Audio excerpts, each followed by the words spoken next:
Thank you for tuning in to another episode of InRange, brought to you here from the beautiful Arizona desert, and supported by Patreon supporters only. No advertising revenue, no sponsors besides you, the viewer, and it's Patreon supporters that provide these questions for us every month. So if you'd like to be a Patreon supporter and keep InRange alive, please consider it.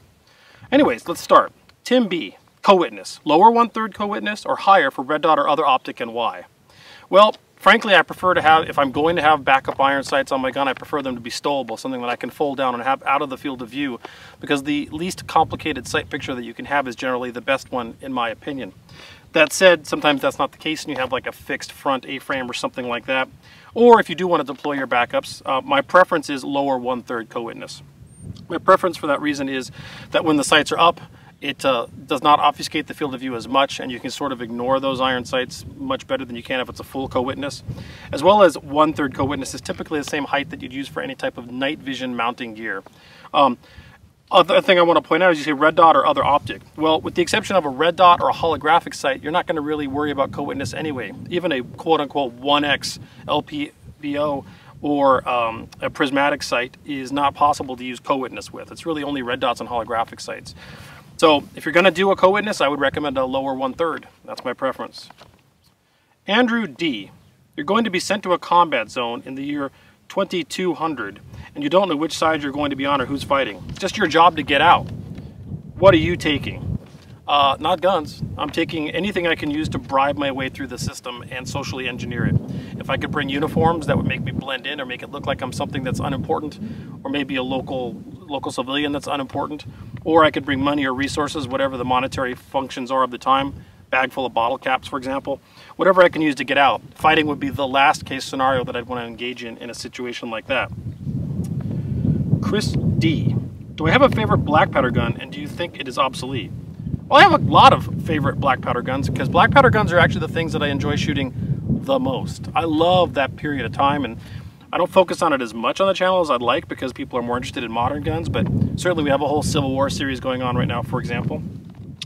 Now, a few of my favorites, I'll give you two of them. One is my P1953 Pedersoli reproduction rifled musket, which has been on the channel recently. I love that thing, it's freaking rad. And I also really love my 1884 Trapdoor Springfield in 4570. And are they obsolete? Oh yeah, man, those things are obsolete. How more obsolete can you get than that besides a flintlock? I mean, obviously the Trapdoor is a little less obsolete being a cartridge gun, but yeah, they're totally obsolete. Now, one of the things that this word seems to fire up in the audience is obsolete doesn't mean useless. Obsolete means it's not relevant by modern standards and modern technology. Could you still go hunting with a 58 caliber musket? Absolutely. Could you still fight with a 58 caliber musket? Yeah, it's not going to be a good day, but does it not mean that it's not obsolete? Yeah, it's still obsolete. John G, greetings. Good resources besides a formal education for someone interested in learning about InfoSec. I don't even know that formal education is the right answer for that, quite honestly. I come from the old school of that world, and that pretty much is the hacker mindset of do-it-yourself. Now, that doesn't mean you don't need a formal education or that you won't find it useful, but my perspective on this are to do it yourself, to hack at things, to make them do things that they weren't designed to do on your own accord, to go to conferences like DEF CON, which unfortunately this year is virtual only because of COVID-19. But also I would say some online resources which are really good. There's two of them that I really like and I promote them quite regularly on the channel. One is Security Now with Steve Gibson, and the other one is Hack5. Google either one of them, you'll find them. They're both excellent resources, and they should keep you abreast of what's going on in the modern world. And if you start playing with some of the ideas and concepts that are specifically on Hack5 or some of their products, that'll be a good way to get going. Molly, with Wwsd moving along, would you be reconsidering any of the accessory items that went into the original, given that new things have come out? Since, like sights, like the Aimpoint Comp M5. Yes, but it won't be officially part of the What Would Stoner Do 2020 rifle. If you were to acquire one of those products from Brunel's, it will not come with a sighting system on it. But we will be revisiting modern optics and sighting systems regularly on the channel, regardless of Wwsd 2020 or not. In fact, there's quite a few coming right now. We have the American-made series about red dots going on, and I've got another one that I'm working on, actually two that I'm working on, which are pretty cool. One which is really promising is the MiProLite Foresight. But stay tuned for that. Sebastian M, best shop to buy Old West clothing and gear. Well, I'm assuming you're meaning online, and I can't really help you with that because I don't know what the answer for online is, and I apologize because I know you're not located here in the States, Sebastian. I will tell you that my favorite place to go get Old West clothing and gear is down in Tombstone, Arizona. It is a tourist community. However, they have a lot of stores that are based around legitimately selling reproduction modern manufacture of historic clothing from the 1880s, as well as a couple firearm stores down there that deal in leather and gear, which are quite exceptional. So those would be my preferences. Now in terms of gear, there's a couple that I can totally spin you to that I really like. Dixie Gun Works online is excellent for gear, as is Lodgewood Manufacturing for Civil War stuff. More about them coming in other videos. Gosh, there's still others. Track of the Wolf is another good one. Those are ones that come to mind right off the tip of my tongue. Aaron M. Do pistol braces have any practical application, or are they just a range toy? Well, pistol braces were designed initially with the concept, at least, of being able to enable people who have some sort of disability to fire long arms. So strap it to your arm, and since you don't have the other arm to support the gun, it's meant for that purpose, and they absolutely can serve that purpose. Some of them serve that purpose better than others. That said, these pistol braces have been really converted into an NFA get-around, and while they are not technically stocks, people are using them as such based on the legal limbo of that reality. So if you're willing to take that legal liability, are they more than just a range toy? Yeah, they're absolutely a way to have a shortened gun without having to necessarily go through the NFA tax stamp process for an SBR, if that's something that you're willing to engage in. So are they more than a range toy? Yeah, they're designed, at least some of them, to legitimately provide capabilities to someone who have some form of physical disability. And if you want to use it to skirt the NFA, you know, your mileage may vary, useful for that as well. Deviant Ollam, do you think the ATF will, under political pressure or otherwise, reverse their decisions or statements and classify AR pistols as SBRs?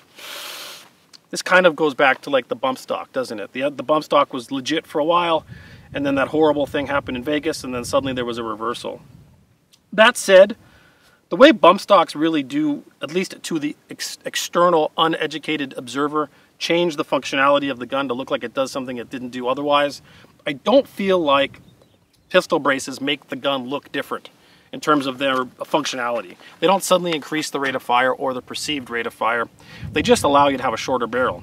And so, you know, I'm gonna say I might be wrong on this one. My gut instinct is that this loophole is gonna linger for a long time, and I don't think they're gonna reverse their statements. I just don't. I don't think that something's gonna happen with one of those that's gonna make... They might go after the gun, because they'll go after any gun that's used in some sort of horrible event. I don't know that being a pistol brace is going to be the difference in terms of that, unlike the bump stock. So I don't think that they are. James H. Your Old West vignettes are some of the least viewed, but my favorite content on the channel, as they're interesting and fun to research, narrate, and film to watch, or say in comparison to something which the channel is more renowned for, like a mud test or a two-gun vlog. Yeah, thank you for saying that, and I agree. They're frankly my favorite content to do on the channel. They're also the hardest content to do on the channel, and the most expensive content to do on the channel. With the exception of occasionally buying some expensive optics like we are doing for the American-made Red Dot series, the reality is Old West vignettes require travel, lodging, gas, filming, research, sometimes months of research to get them right. And the videos turn in to be 10 to 15 minutes long. I like them a lot. I'm glad you like them a lot. I'm glad a lot of people like them a lot. But the reality is, I don't think that they're viable to keep to promote further than doing one a month, and I don't think they could sustain the channel, even Patreon supported, with enough viewers to keep the channel relevant if I did only that, for example. I'm not planning to, don't be concerned with that. But if the channel was only an Old West vignette channel, I don't think the support would be there to make it viable to actually financially do them. So I do them when I can, and I love doing them, and they are my favorite. Troy M. When the world opens back up, are there plans for Civil War vignettes? Yes, there are. I've got a number of them on the books of things that I want to do. And aligned with my Civil War carbine series and doing a focus on some of the weapons of the U.S. Civil War, I do plan to go to some of the sites and film some of the things about that topic. Some of them will be battles, some of them will be just vignettes, and I found some very interesting stuff that really blew my mind, just in the local area here, so stay tuned for that. Will W. Any plans for more time trials like the G3 versus Swiss roller locked? There's always plans for time trials on the channel. This channel is based around the idea that the artificial stress of the timer and testing these things on the clock are a quintessential element to proving or disproving ideas about firearms. So will there be more like that? Absolutely. There will always be things like that on the channel that will never be not part of InRangeTV. Germany. or Jeremy, Jeremy, is the 7.62 by 39mm round obsolete? Obsolescent? Is any round technically obsolete? But I guess the question is, obsolete as a military round? It's not optimal, right? I mean, it has more recoil than other intermediate cartridges that can provide flatter shooting trajectories and easier hits ratios. It has more recoil for your split times, which I know that sounds like a gamer thing, but it does matter in terms of shot recovery if you miss. Is it obsolete?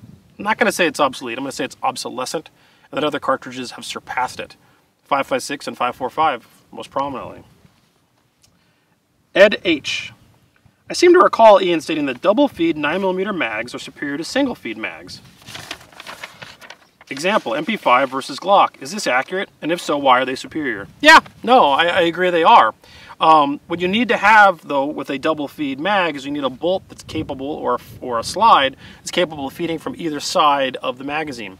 It's frequently easier to manufacture the bolt or the slide itself to deal with only a single feed location, which is directly in the center of the magazine. That said, double stack, double feed magazines are superior magazines. One, they're much easier to load. They require much less pressure in terms of putting them in or getting them seated. You can just pop them in from the top versus from the front and feed them in, which you don't need a loader either, especially on submachine guns. This is even more relevant on those because they need a very strong spring pressure for the follower to be fast enough to keep with the cyclic rate.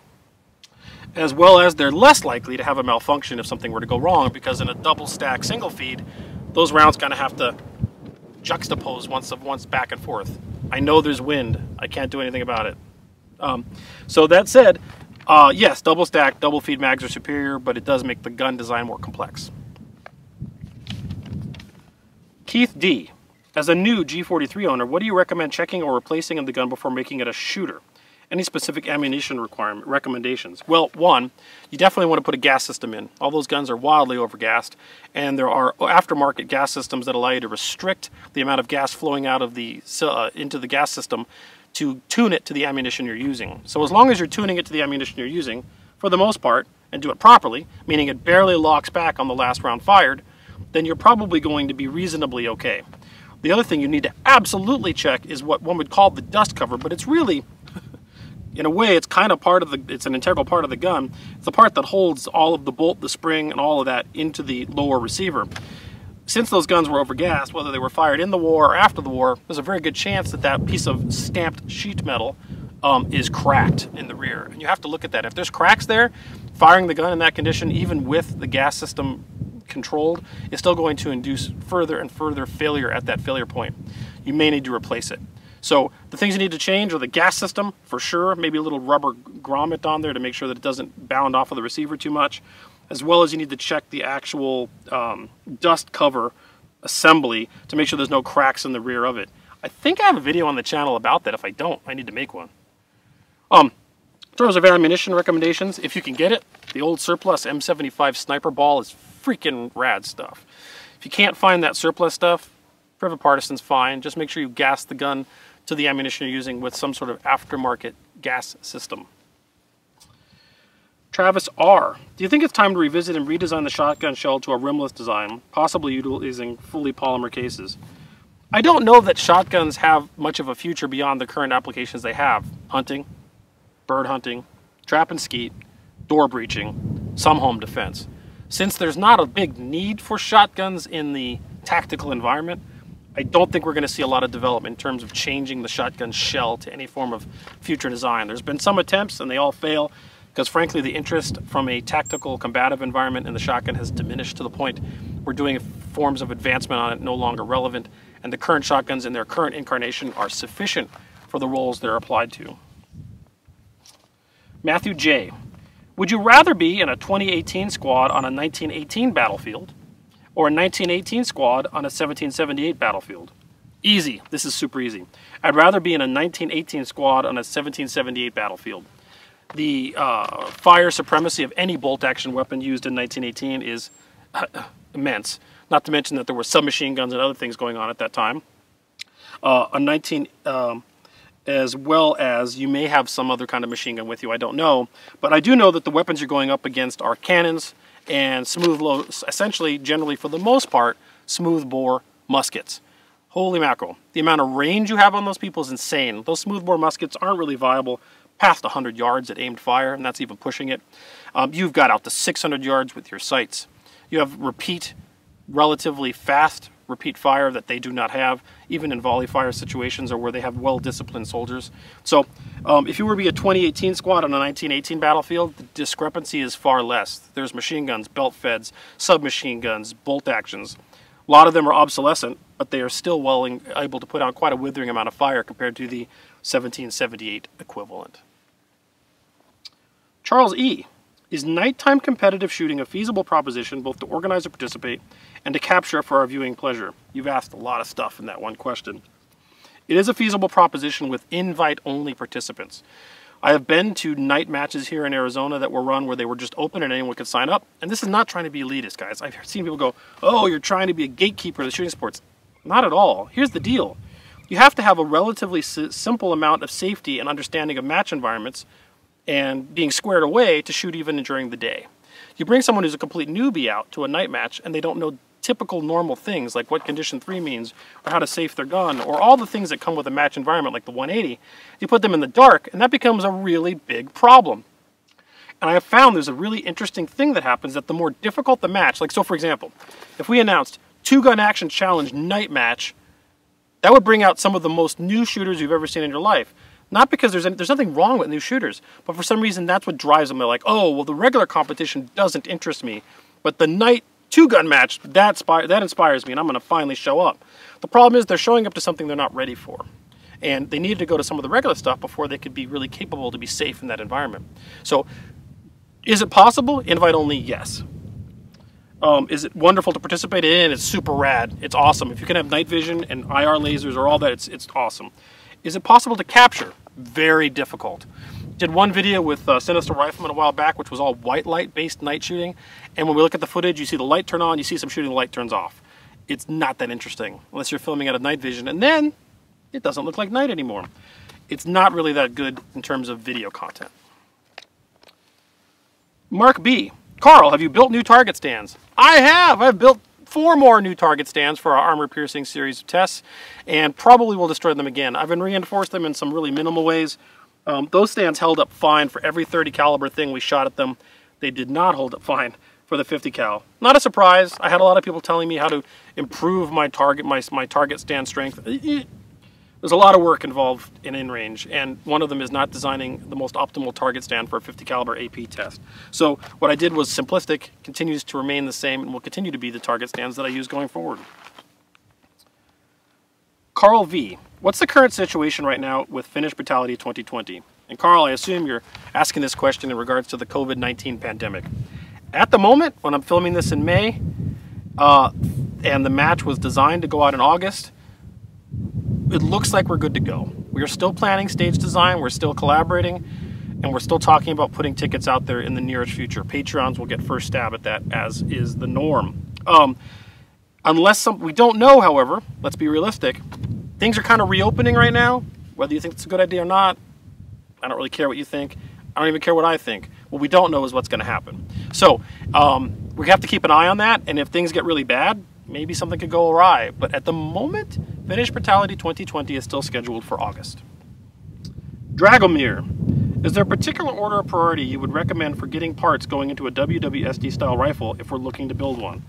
Well, one, I gotta be honest, I'm gonna promote recommending you just buy one from Brownells when they come out. Trying to build one of these things is possible, of course, because the first project was that. But the reality is that a lot of people make some mistakes, or maybe there's some issues with parts fitting or whatever, there's no warranty. You might find that an exercise in frustration.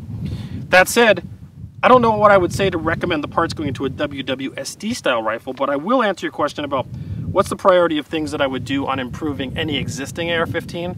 And the first and obvious, most simple answer is just replace the fire control group. Put a better trigger in it. I prefer the SLT-1 or SLT-2 from KE Arms, not because I'm friends with them, but because it's a good trigger, but there are many others on the market. That'd be the first thing I do. The second thing I would do is sights. Probably a red dot sight or something like that, or maybe reverse. Maybe a red dot sight, then the trigger. Those two are like, you kind of need them both. Once you've got a red dot sighting system and a good fire control group, you've done a lot to improve your gun. The next thing after that is free floating the barrel. that is by no means essential. It's a really good thing. There's no reason to not do a modern gun without a free float barrel, but you don't require it. So I would say it's a real toss-up. Some sort of improved sighting system, I recommend a red dot sight, and some sort of improved trigger would be the first two things you could really do, or should do. Brian R. Would you be interested in mud testing an HKP7? Yeah, absolutely. It's a fantastic pistol. I'd be curious to see how that squeeze cocker does in our in-range mud. I get this question all the time. Would you be interested in mud test X? You could assume the answer is, if we haven't done it already, the answer is yes. We just have to get our hands on one. I'm willing to mud test pretty much anything we can get our hands on. So, am I interested? Absolutely. By the way, it's a great pistol, man. Stephen W. What's your opinion on the motorized iterations of classic guns like the Henry Model X and the Marlin Dark series of lever guns? Do you think they add anything of value or just bubble it up garbage? I can't answer either one specifically about the Henry Model X or the Marlin Dark. I did look at the website, and the Henry Model X does something weird, I think. It's got these terrible looking fiber optic sights and a piece of pick rail on the bottom. Okay, well, I guess you could put a light on that, but the first thing I'd want to do is change the sighting system to something more modern than some sort of weird gizmo fiber optic thing. Marlin Dark seemed to do better with that, so you could put some sort of better sights on it, but at the same time, I gotta keep going back to this. I think it'd be really interesting to see someone take a standard toggle link 73 action in 357 Magnum with a 24-inch barrel for full capacity, put a piece of pick rail on the top with a red dot, piece of pick rail on the side so you can put some sort of white light on it. I think you've got an incredible fighting rifle with that. Is it obsolescent still? Yes, but it's modernized in a really interesting way. No one's doing that. They're all like 30-30s, or they're like 5-round capacity or nonsense like that, and I don't understand this. Come on, guys. One of the benefits of a pistol caliber, maybe 357 Magnum, which is probably the optimal in this regard, toggle link action is the speed and capacity of it.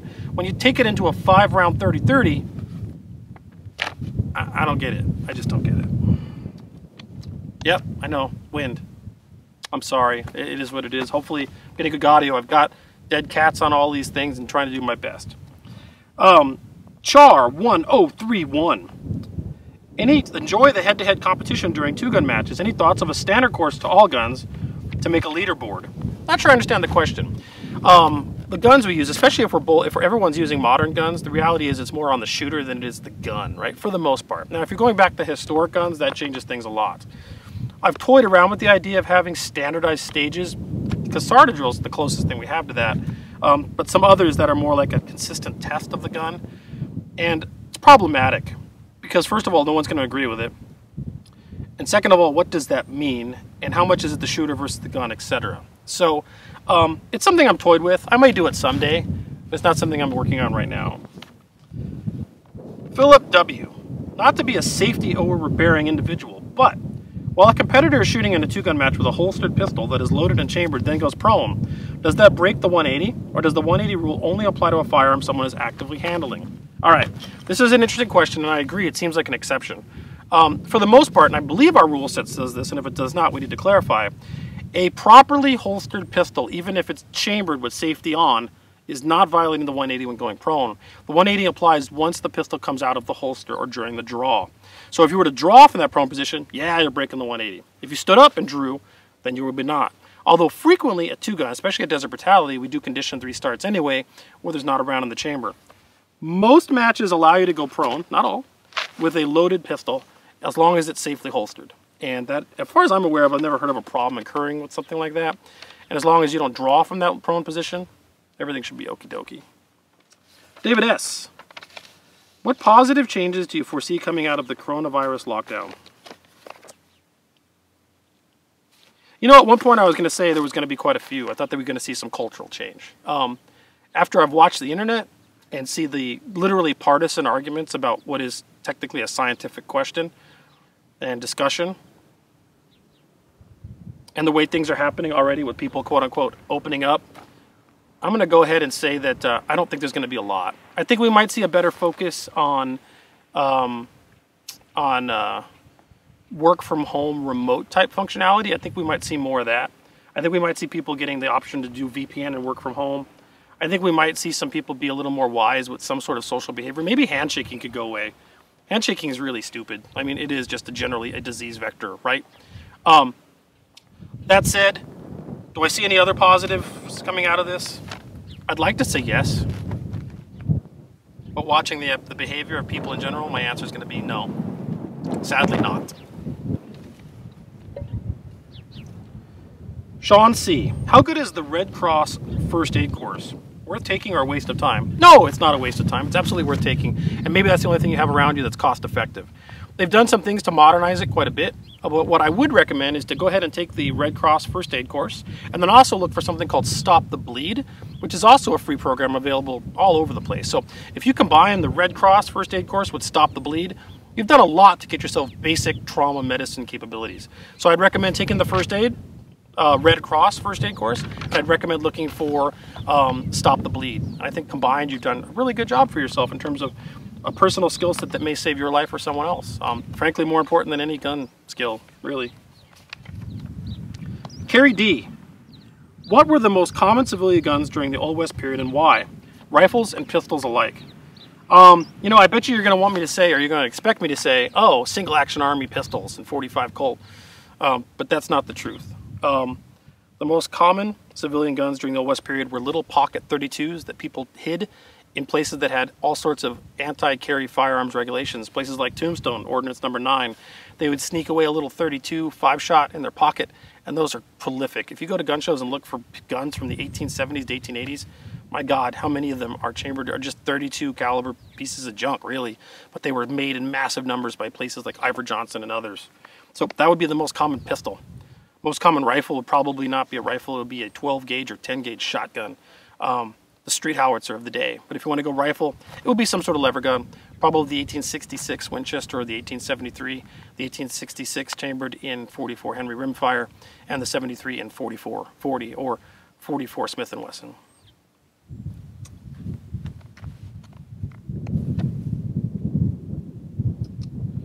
Tony B. Third time asking, with the increasing advances in small rockets, guided missiles, and drones, is artillery becoming obsolescent? Yeah, it is. I mean, artillery is going to be around for a long time. These things don't just bloop out of existence right off the bat. But when you look at what's happening with guided missiles and small rockets and drones, you have to ask the question, what's artillery doing that those can't already do in a much easier way? So, yeah, I think they are becoming I think our artillery is becoming obsolescent, but don't expect it to leave the battlefield anytime soon, and it's going to be around for a long time. That said, you're going to see small rockets, guided missiles, and drones increasingly replace the role of what was artillery. Brandon, do you consider semi-auto versions of military-style rifles as neutered lookalikes, or just an enhanced version of the normal rifle? Oh, that's an easy one. They're the same thing in semi-auto. I mean, functionally, I know people don't like to talk about this. And they're like, well, yeah, that's an assault rifle and that's not. And I guess in definition, of course, by the NFA standards, when you put a fully automatic AR-15 up against a semi-automatic AR-15, they are different. But reality is, functionally, with the exception of the fire control group, a standard AR-15 with a semi-automatic fire control group and some slightly modified parts like the bolt carrier are functionally identical to the AR-15 military equivalent with the exception of select fire. So are they really that big a difference in terms of functionality? Absolutely not. I'm going to go ahead and say that they are, for most intents and purposes, the same thing. And even when you have a select fire M16, for example, the reality is you're going to use it in semi-auto far more often than you would in full. So, Red Army Reenactor. Rewatching the battle rifle test you guys did with primary and secondary and your conclusions made me wonder how an M1 Garand would have compared to the M1A you guys tested in that system. Is there any desire to do that with them again? Well, I will tell you that I have desire to put the M1 up against the M1A. I think that's interesting. And I think that I could actually keep up a higher rate of continuous fire after a few reloads with the M1 Garand than I could an M1A. I know that sounds counterintuitive, but I'm pretty sure that's the case. That said, would I want to do the same exact type of battle rifle test I did with primary and secondary? And the answer is no. Unfortunately not. The general audience reception of that was quite negative. There was a lot of things about how, well, these shooters are all biased and this was not a proper test and you should have done X, Y, Z, Z, Z, K, B, this, and you should have done that, and this data is corrupt, and frankly, trying to make a video of showing 8 people shoot the same course of fire over and over and over again is hard to keep entertaining. So would I do this? Yes. Would I do it the same way? No. Mike K. From my first reloading press that I'm doing myself a disservice by jumping, am I doing myself a disservice by jumping to a progressive press right away? No, you're not. And if you do the right progressive press, like a 550B from Dylan, you can turn it into a semi-non-progressive. It's kind of a manual. You turn it manually. And that's my preference, is the 550B, where you can be progressive or not. Things that automatically turn all the time are harder to set up and not capable, in my opinion, to make a lot of weirdo cartridges. But it depends on what you're doing. If you're there to make just a bunch of pistol stuff like 45 Colt and other things, then I would say a progressive press makes a lot of sense. And you can turn out the most ammunition quickly. But you could learn more with a single stage press, or more importantly, something like a 550B, in my opinion. So if you want my recommendation, I would recommend a 550B semi-progressive versus a fully automatic progressive. Andrew M. I despise the SKS. How wrong is my personal opinion? I don't know why you would despise it. Why would you despise any firearm? They're just a gun. Do I like the SKS? Not really. I don't think of it as a very effective firearm. It was an interesting design at the end of 45 and 46, but is obsolescent in every possible definition of the word. Does it make it completely useless? No, absolutely not. Do I despise it? No. I would question why you would despise any gun.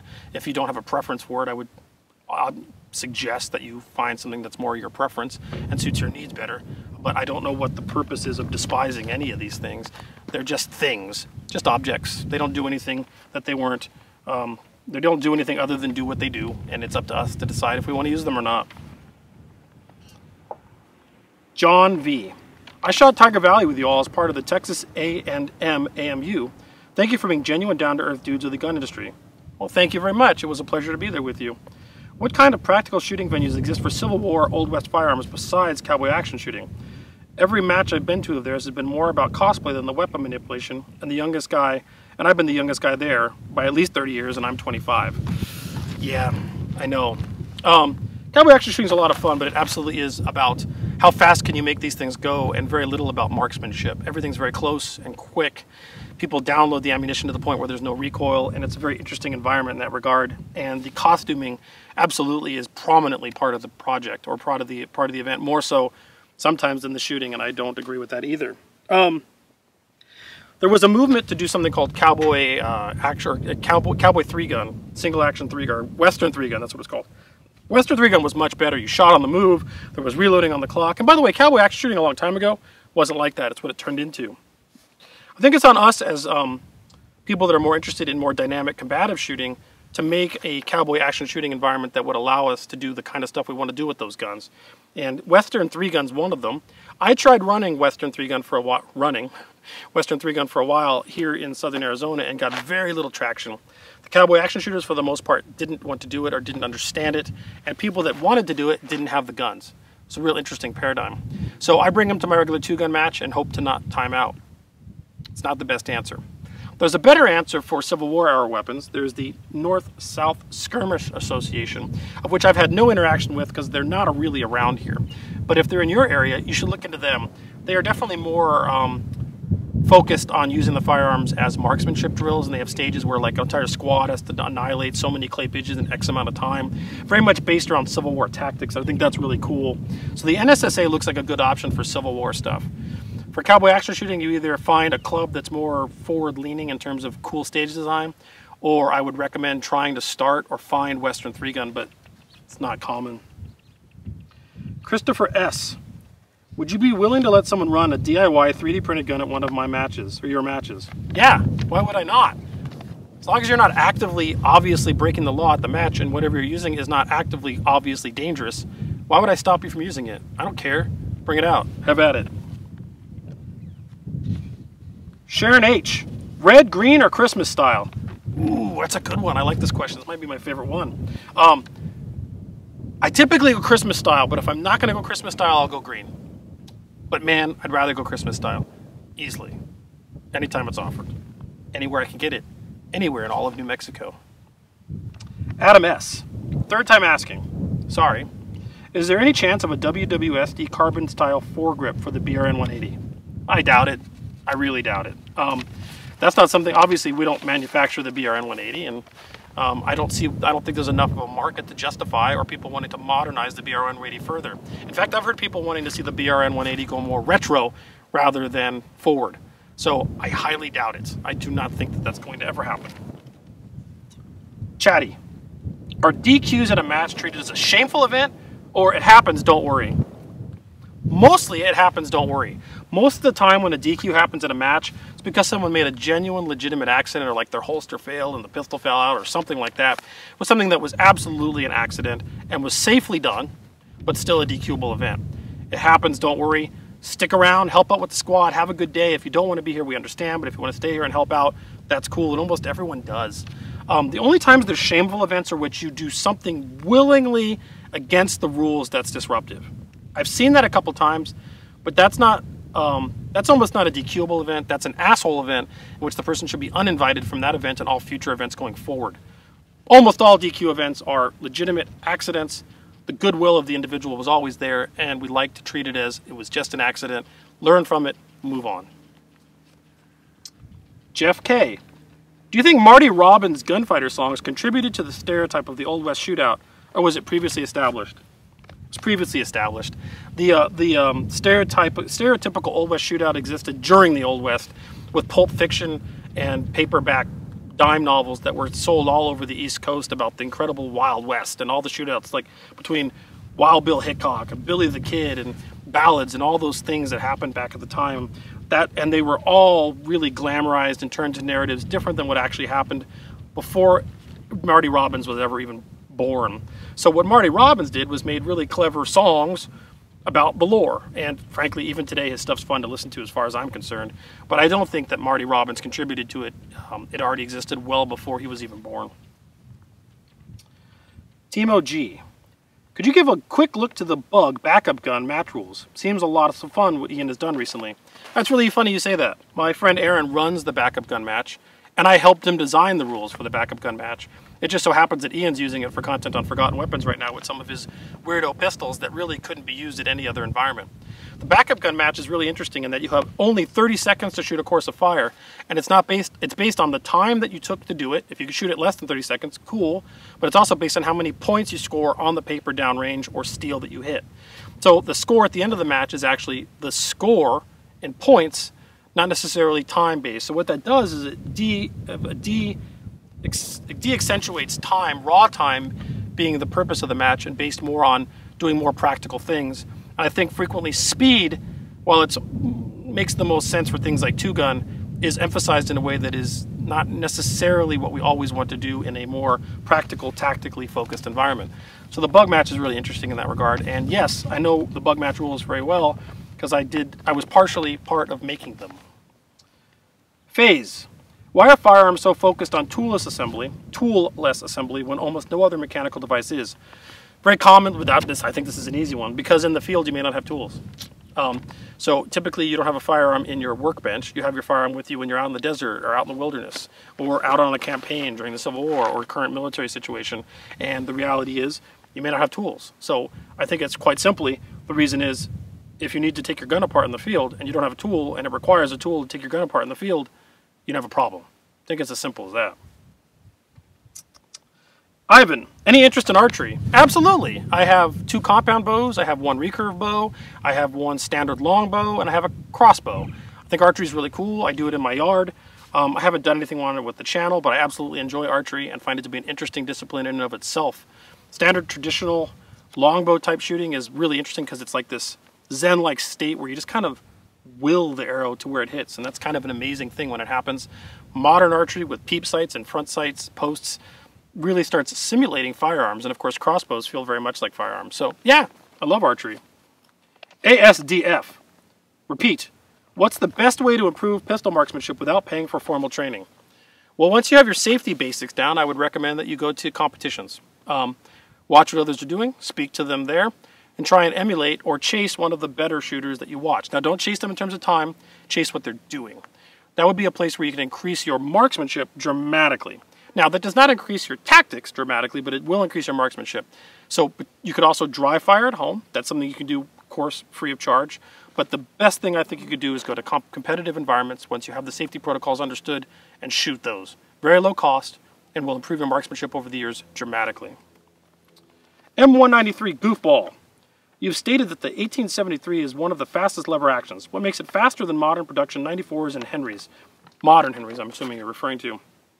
It is simply the toggle link action, plus the excuse me, the very minimal recoil. They're chambered in pistol cartridges, 4440, 45 Colt, 357 Magnum, and the toggle link breaks open really easy. It's very smooth to move. The overall throw is short and it's high capacity. So the fact is you don't have to reload it as much. There's very little recoil. The lever moves very easily and smoothly, and it makes the gun very fast to cycle. Everything after that was intended to increase the locking strength of the gun so that they could in-chamber higher pressure cartridges like 30-30 or even 45-70 or 45-60. And in the process of doing that, they've diminished the speed of the gun and the capacity of the gun. I think the sweet spot of the 73, which I've said earlier on this video, is a 24-inch barrel, and in modern days, a 357 Magnum is the fastest lever gun you're going to be able to run. Tom B. Should one or should one not use a lapping tool to square an AR-15 upper receiver before installing the barrel? Oh boy. No matter what I answer this question with, it's going to get a bunch of if you're building the most precision type of AR-15 build because you're going to some severe marksmanship discipline, maybe you'd want to consider it. Maybe. And man, that's still a big maybe. In my opinion, I don't think it's worth your time or effort. I don't think it matters.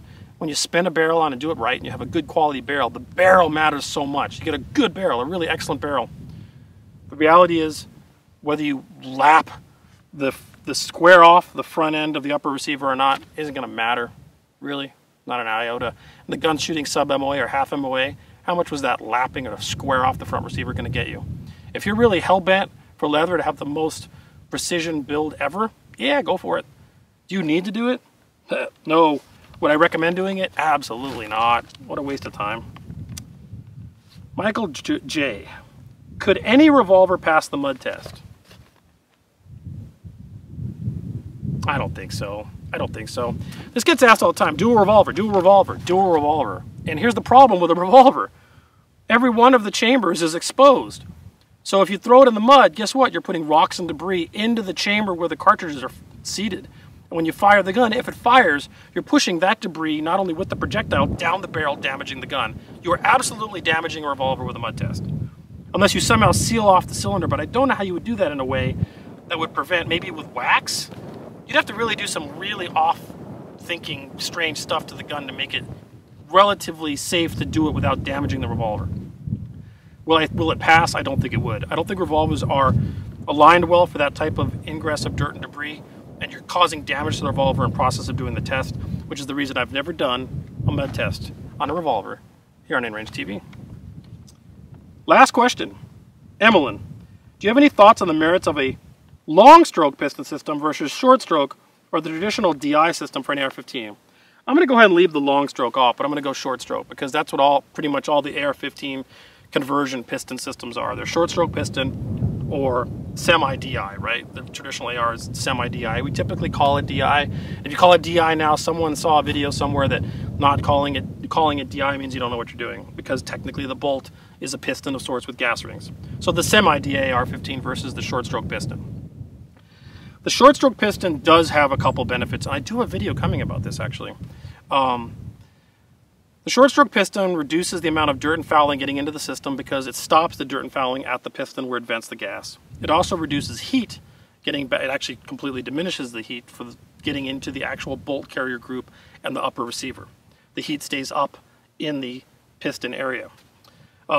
Short stroke piston systems tend to be much more reliable in very short barreled systems, especially with the AR-15, because it's very hard to keep dwell and lock time aligned with a short barreled AR-15 with a standard DI style gas system. So that's where short barreled systems tend to be benefited from pistons, as well as if you're going to suppress a gun, the piston system reduces the amount of fouling and debris that goes back into the action that comes back with back pressure from a suppressor.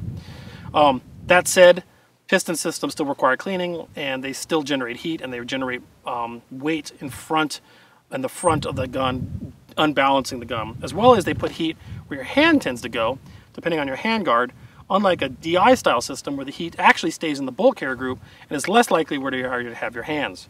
I will say in an AR-15, I am still much more the proponent of a DI style gas system than a short stroke gas piston. There are places and times for the piston, but I think the piston thing was a big old wave of gee whiz, we need to do something different or better, and I think most of them are not better. Hopefully that answers your question. Guys, hopefully you enjoyed these questions. They're all provided by Patreon supporters, and if you would like to consider being a Patreon supporter, you can find that at patreon.com/InRangeTV. It is only Patreon that keeps InRange alive. We have no sponsorship or advertising money from anyone. I demonetized InRange on YouTube. We make no money from YouTube. YouTube Red, YouTube advertising, if there is any on a video, when there shouldn't be because I've demonetized it. We make no money on that. Zero. Nothing from anyone. The only money is from Patreon supporters. So if you'd like to consider that, please do. If you can't, I understand. Just subscribe to one of our multiple distribution points all over the place, not just YouTube, guys. YouTube is where all the views are, but I purposely decentralized InRange as a protest against YouTube. You can find them all at InRange.tv. Thanks for watching.